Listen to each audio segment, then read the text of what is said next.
صباح الخير عليكم. هنا عندنا 3 الكيسان ديال الماء عمريهم من القله، وعندنا معلقه. طبعا المعلقه غتحطيها فوق العافيه.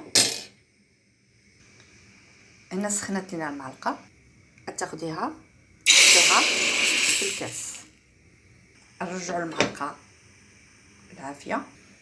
المعلقه الثانيه سخنات، غنحطوها في الكاس الثاني.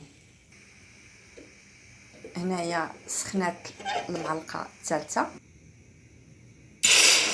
غادي نحطوها في الكاس الثالث.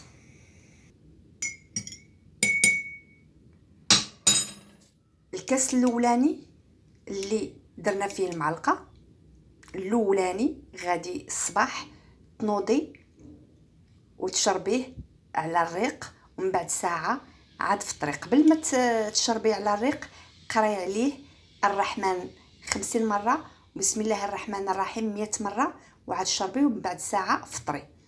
الكاس الثاني غادي تغسلي بيه وجهك. قبل ما تغسلي بيه وجهك غادي تقراي عليه وزيناها للناظرين 7 مرات وغسلي بيه وجهك. الكاس الثالث غادي ملي تبغي تدوشي غادي تقراي عليه ربي اني مسني الضر وانت ارحم الراحمين 7 مرات، وديريه في السطيل وتكبيه عليك.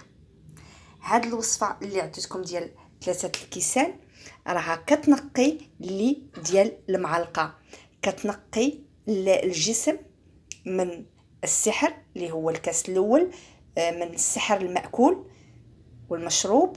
الكاس الثاني كينور لك البشره ديالك والوجه ديالك، والكاس الثالث غادي ينقيك من السحر الكامل. يعني 3 ديال الكيسان غادي ينقيك من السحر المأكول والمشروب، وغادي ينقيوك داخليا وخارجيا. والسلام عليكم.